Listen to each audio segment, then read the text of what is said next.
Coming up, this one was so unbelievably obvious from the get-go that the fact that some in the media have backed off their original stances just means that our media is just ever so slightly shy of full-on insanity and absolute and complete corruption. That's not exactly reason for encouragement. Welcome back to Political Spirits. I'm your host, Franklin Rye. We still stand for the proposition that the left and the right should have a few drinks and talk. Compromise is not a requirement. If those discussions result in us changing or even abandoning our positions, that's fine. If they don't, that's fine too. We just need to talk to each other. In that way, we can unify through speech, and if the discussion becomes a bit heated, at the end of the night, we should still be able to split up the bar tab and be on our way. So what are we going to talk about this week? Let's talk about the future and the present, and to what future our present is going to lead us. I had a discussion recently with a friend of mine about our concerns for the future and where we think the country's heading. I have to admit I'm torn as to how negative I am longer term. At times, I think we're going to come out of the left-wing lunacy that seems to have taken hold in much of the country. At other times, I think we're doomed. That the fact that the amplified voices in society are almost entirely coming from the left will help guarantee our country abandons the formula which allowed it to achieve greatness, a combination of individual liberty, including freedom of speech, with an open market capitalist economy that functioned as an engine driving the country forward as bad ideas and lesser ideas fell by the wayside as a population bathed in liberty and operating in an open economy was free to evaluate them. Now, if you listen to the amplified voices, we seem poised to abandon that formula. Now, having said that, I'm not under the illusion that we're living fully under that formula now. No, we're far from it. We have so many regulations and we have corporations so powerful, especially among the big tech members, that it would be naive to believe that there really is a fair opportunity for an upstart to grow and challenge them. And frankly, they're so big that if one did, they'd simply buy it out on the way up, as they've done with so many other small companies. But just because we aren't where we should be in that respect doesn't mean things can't get worse. And it seems that as we move further and further away from the combination of an actually capitalist economy and individual liberty, the continued growth of the members of big tech and their position astride the country controlling the conversation seems unavoidable and permanent. And that's what you hear from me when I feel like we're doomed. After all, our system is designed to produce the positive result, to self-correct, as I described it all the way back in episode number 1 when I said that America has a self-leveling suspension. Back when I was comparing the country to an SUV, in that case a Chevy Suburban, rather than making analogies to films. But the design of the system is for speech to produce the self-correction. The people are the self-leveling suspension. The people see what's happening and realize we're on the wrong path. The people look at what's coming out of Washington, look at what the political class has created, the beta test, and reject it. But how can that work when the amplified voices, the ones so much easier for the people to hear, are all coming from the left and are therefore much more likely to accept that beta test and to loudly proclaim its success? And among those amplified voices are the news media, academia, government bureaucrats, Hollywood, and increasingly large corporations. How can the people self-level when the information they're receiving doesn't tell them the suspension is out of balance? For example, what came from the media recently regarding the police shooting of Ma'Khia Bryant in Columbus, Ohio, is one of the worst examples of media malfeasance, of media deliberately lying to the public, that I've ever seen. Ma'Khia Bryant is the black 16-year-old who was swinging a knife, about to plunge it into the body of another black girl when a police officer shot and killed her, stopping the attack in progress, saving the girl being attacked from serious injury and possibly death. It was all captured on video. It shows Bryant running out of the house into the front yard, knocking down another girl, and then swinging what appeared to be and turned out to be a kitchen knife at a girl in a pink tracksuit. When you break the video down frame by frame, as some local stations in Columbus did, by the way, that's a reminder. When you want to get accurate coverage of an event, be sure not to limit your viewing and reading to the national media. There's often a better chance of actual journalism occurring at the local level, because sometimes they'll actually publish and comment on facts that don't support the narrative. Back to the frame-by-frame video. It shows that in swinging the knife, Ma'Khia Bryant raised it higher, and the girl in the pink tracksuit bends over and tries to cover her face with her arms. As a result, the knife appears to be about to plunge into her neck. If that had happened, the odds of her dying would have been greatly increased. It's not an exaggeration to say that the police officer who shot Ma'Khia Bryant may very well have saved the life of the girl in the pink tracksuit. The fact that the girl who was about to be the victim of a violent knife attack was also black made no difference to members of the media, left-wing activists, but I repeat myself, and celebrities. They still label the attack as endemic of systemic racism and white supremacy and labeled the cop a racist, even though he did exactly what any responsible cop would have done. But that didn't stop people with amplified voices in our society from pretending that this event fit their narrative, including in the case of NBC News, making sure that the video they showed revealed a knife on the ground after Ma'Khia Bryant was killed, but not frames with the knife in her hand mid-swing towards the girl in the pink tracksuit. Eventually, though, some of the media caught up and realized that this time it was just too obvious if they were to keep lying by contending that the police officer's actions were racist or that he really had a choice. When you're a cop and you have a chance to make a split-second decision and stop an attempted murder in progress by someone armed with a deadly weapon by shooting the armed assailant, you do it. Everybody knows that. It isn't even a close call. The fact that Ma'Khia Bryant was 16 years old makes her death particularly tragic, but it doesn't change a rational evaluation of the police officer's conduct one iota. He did what he had to do. Do people realize that? I think massive numbers of them do. Not just millions, but tens of millions, maybe hundreds of millions. But that still leaves large numbers of people who might buy into the media deception. And if they're getting their news from what people send them on Facebook and their friends are inclined to buy into the narrative, they might just be sufficiently open to being deceived, sufficiently open to accepting only the narrative that America is systemically racist, and accept the false labeling by some of this shooting of Ma'Khia Bryant as the killing of an unarmed black girl. And the more people are open to being deceived and more willing to sign on to the narrative without examination, the more destabilized the country will be. Am I encouraged that some in the media backed away from the contention that the shooting was questionable and that it was motivated by racial animus? Not really. This one was so unbelievably obvious from the get-go that the fact that some in the media have backed off their original stances just means that our media is just ever so slightly shy of full-on insanity and absolute and complete corruption. That's not exactly reason for encouragement.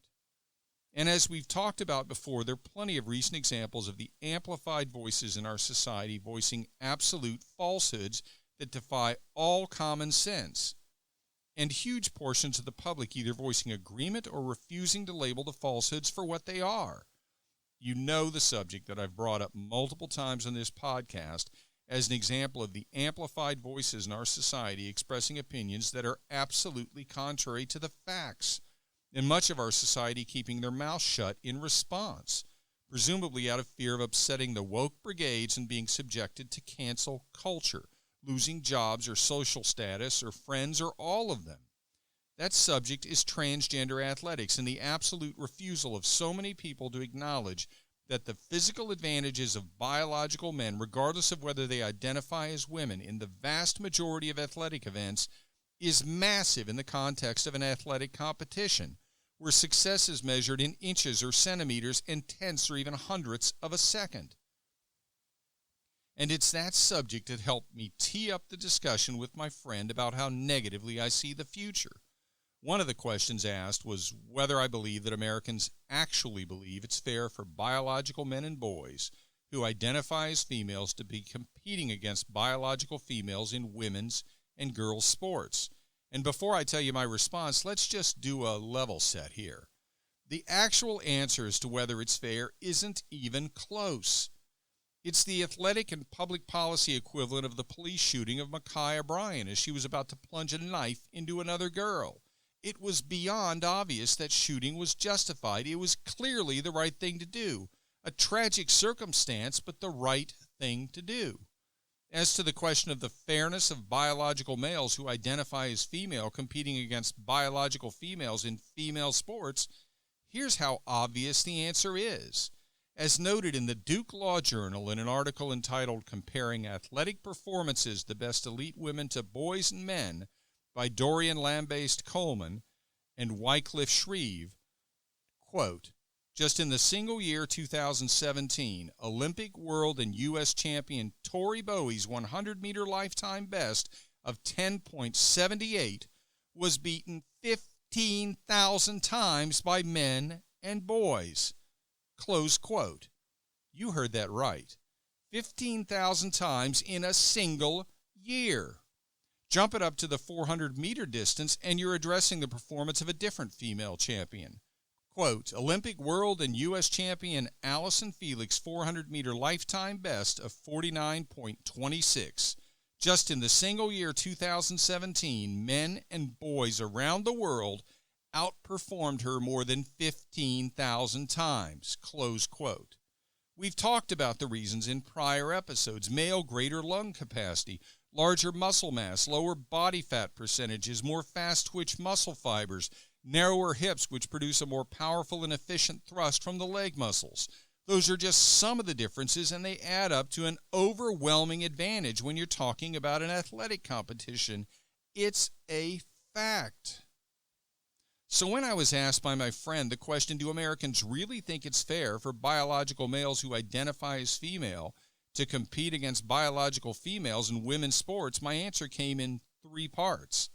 1, most Americans don't think it's fair, but 2, there are a substantial number of Americans who think it is fair because they are so invested in the left-wing narrative or so unwilling to listen to anyone or visit any internet site or cable news outlet which deviates from the left-wing narrative that they genuinely seem not to know or care that their position is devoid of factual support. And 3, there are large numbers of Americans, millions of them, who either mouth support for woke standards or choose to stay silent because they fear cancel culture. And it's the combination of the uninformed who simply refuse to read or watch anything that differs from left-wing orthodoxy and the silenced who fear cancel culture that make me wonder whether we really are going to come out of this. Whenever I think that way, I think of that old Winston Churchill quote. Quote, you can always count on the Americans to do the right thing after they've tried everything else. Close quote. That's what I usually fall back on when I realize how far off course we've gone. We've been there before, we've screwed up before, and we've done enough and turned around every time, so that one of the most well-spoken leaders of world history, Winston Churchill, has pointed it out. In the end, we get it right. Or as your humble podcaster, certainly not on par with Winston Churchill, once said, America has a self-leveling suspension. So, will we get it right? Will we self-level? My friend seems to think so. I'm torn. A lot will depend on the 2022 midterm elections and the presidential election in 2024. As you know, I've been very supportive of Donald Trump on this podcast, and if he runs for the Republican nomination in 2024, I'll support him. And he'll win the nomination, and I'll support him in the general election. But there is one possibility here that we need to at least consider. Are there a sufficient number of Democrat and independent voters out there who are sick of woke leftism, who recognize that when Joe Biden pitched himself as a moderate, it was a lie, who recognize that Democrats went outrageously overboard with their COVID lockdowns, and those voters therefore should be prime targets for pickups by the Republican nominee? But what if those voters just can't get themselves to support Donald Trump? But they could get themselves to support an effective governor with Trump populist leanings, pragmatic decision-making, an America First mentality, a commitment to calling out woke lunacy for what it is, and the willingness to talk tough with the press. but who is just not as over the top in his demeanor and persona as Donald Trump. Then the question would be, would that candidate lose any of the Trump base? If Donald Trump endorsed him and worked with him, I suspect he wouldn't lose any of the base. And he might, just might, pick up a good-sized chunk of those voters who don't like the direction in which the Democrats are heading, but who just couldn't get themselves to vote for Donald Trump. You know who I have in mind. It's Governor Ron DeSantis of Florida. So, is that it? The key is whether we win the midterms in the 2024 presidential election, and if we do, America turns around? No, it's more than that. Republicans have to grow a spine. It's time for aggressive policies. If Republicans regain control, it's time for a touch of Teddy Roosevelt. That trust-busting attitude needs to be directed at big tech. And in the interim, before Republicans take back the White House, states under Republican control need to target big tech. They need to state in legislation that they hold the status of common carriers. And following on from that designation, they must prohibit censoring of speech on big tech platforms unless the speech itself is illegal. That will tee up the conflict with the Biden administration and make very clear which party supports freedom of speech. Republican-controlled states need to follow the lead of Florida and Tennessee by passing legislation aimed at stopping rioting. That will help make it clear that even though the Republican Party is the party of free speech, it's the party of actual peaceful free speech, not mostly peaceful protest punctuated by periodic rioting. The path to victory in the midterms and the next presidential election goes through every state, but especially every state with a Republican governor and Republican legislative chambers. The party needs to demonstrate that it's the party of sanity, of getting things done, and getting them done the American way by creating a strong economy that isn't hampered by absurd regulation, by promoting individual freedom and showing a commitment every day to returning America to its status as the country of individual freedom. If that happens, then yes, we may have come out of this. We may have proven Winston Churchill right once again. And perhaps more importantly, we may have proven me right by showing that America does in fact have a self-leveling suspension. But I said may. Why did I say may? I said may because regaining control of Congress and the presidency doesn't really get you where you need to be in the long term. Sure, if we can put an end to big tech censorship of conservatives, we'll have gone a long way towards leveling the suspension again. The problem is the amplified voices in society will remain disproportionately left-wing. As Andrew Breitbart famously said, politics is downstream from culture. We need to change the culture. We need to make conservatism, populism, and America First attitude not just something expressed by politicians and by ordinary Americans, but also something espoused by the creative and artistic class. This may sound insane, but there are conservative, populist, America First actors and actresses and directors and screenwriters, and I'm not just talking about Clint Eastwood. The bottom line is they can't speak up for fear they'll never get a job again in Hollywood. When conservatives start putting money into cultural projects like filmmaking and they make sure our conservative message is delivered, we'll have taken one more big step towards extracting ourselves from the left-wing lunacy which controls much of our discourse today. And then perhaps I'll remove the may from my prediction about our suspension being leveled. And when it comes to podcasts, I suppose you could say Political Spirits has a self-leveling suspension as well, because you can always count on it to be consistent with an episode every week. And I'll be back next week with another episode. Be sure to listen and tell your friends to do so as well, and like the podcast on Facebook at Political Spirits, and follow me and the podcast on Twitter at Franklin Rye.